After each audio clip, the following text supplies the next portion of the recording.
So, let's talk about a guy, a Spanish conquistador, who accidentally pulls off one of the greatest feats of exploration in history, only to have it all just fall apart in the most tragic way. His name was Francisco de Orellana, and his story is a wild ride of survival, crazy ambition, and a glimpse into a world that's now lost. Yeah, check this out.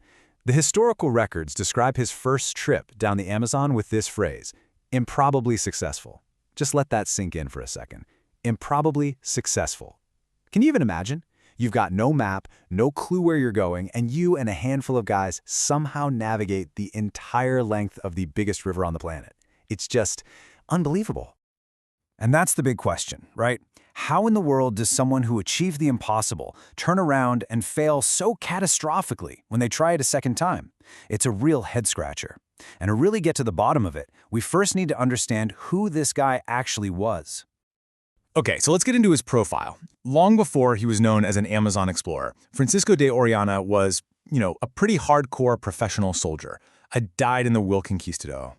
So, get this, he came from the same town as the infamous Pizarro brothers, and believe me, he was every bit as ambitious. He was right in the thick of those brutal conquistador civil wars down in Peru. He picked the winning team, the Pizarros, and yeah, he got rewarded, big time. Power, land, the whole deal. He even refounded the city we now know as Guayaquil in Ecuador. So let's be clear, this guy was no rookie. He was a seasoned, tough-as-nails veteran. All right, and here's where the story takes a major turn. He never, ever planned to explore the Amazon, not at all. His legendary journey was a complete accident, basically born from the absolute train wreck of another guy's expedition.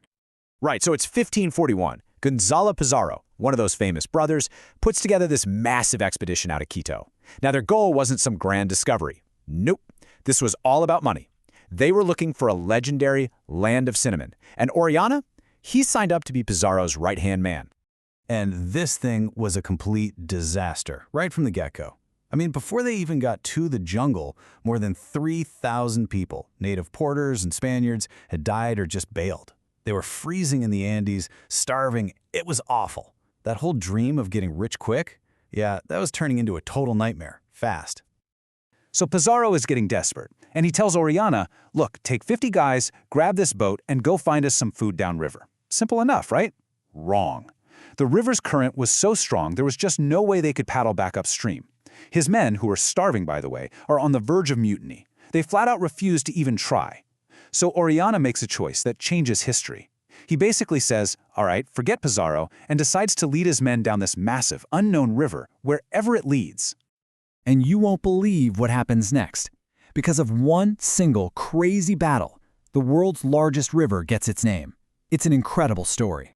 So they've been on the river for months now. It's June 24th, 1542, and bam, they get ambushed.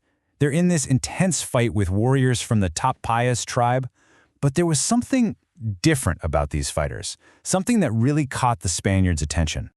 Well, the expedition's chaplain, who was writing everything down, noted that the women were fighting right alongside the men, and they were fierce. Orellana, being an educated guy, immediately thought of the Amazons, the mythical warrior women from Greek legends. And that was it. He decided to call the river of the Amazons. Just like that. One observation, and a name sticks for 500 years. So, against all imaginable odds, Orellana and his crew actually make it all the way to the Atlantic. They get back to Spain, and they're treated like absolute heroes. But this is where the story gets really tragic, because he got a second chance to go back. And that second chance, well, it destroyed him. Okay, so the king is so impressed he makes Orellana a governor, but this second trip was cursed from the moment it began. He was drowning in debt, there were spies everywhere, it was just a mess. He actually had to sneak his ships out of port with fewer men and supplies than he was supposed to have. Then they get hit by an epidemic and nearly 100 of his men die. By the time he finally limps to the coast of Brazil, his grand expedition is just a fraction of what it was supposed to be. And a year later, he's dead.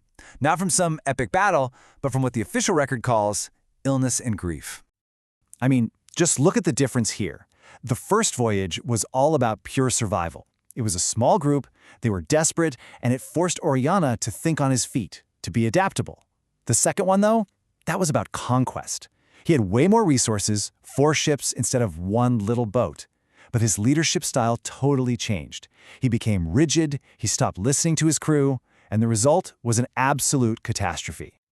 But hold on, because there's one last absolutely mind-blowing twist to this whole story, and it's something we've only figured out recently. It all comes back to that chaplain, the guy who was keeping a diary, Gaspar de Carvajal. See, Carvajal wrote about more than just warrior women. His journal described huge cities, packed with people, a flourishing civilization all along the river. But for centuries, pretty much every historian just laughed it off. They said he was making it all up, trying to make their little adventure sound way bigger and more important than it really was. So, was he lying? Was the Amazon just this empty, pristine jungle that everyone imagined for the next 500 years? Well, as it turns out, the answer is a hard no. Modern science has completely flipped the script on this.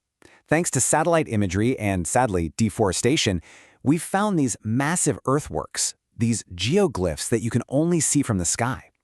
Scientists have also found huge areas of something called terra preta, which is this man-made super fertile soil. It's proof of large-scale advanced farming. All the evidence now points to a population of maybe 5 million people living there, a huge civilization that was just wiped out by diseases like smallpox, which traveled way faster than the Europeans themselves. This changes everything. Orellana and Carvajal weren't lying. They weren't exaggerating. They weren't sailing through an empty wilderness. Their journey was the first, and tragically, the very last glimpse any European ever got of this incredible Amazonian world before it completely collapsed. It just completely reframes his entire legacy, doesn't it? It's not just a story of adventure anymore. It's this haunting, final record of a civilization that disappeared. And it really makes you wonder, what other myths and legends from history are out there, just waiting for us to find the one piece of evidence that proves they were true all along?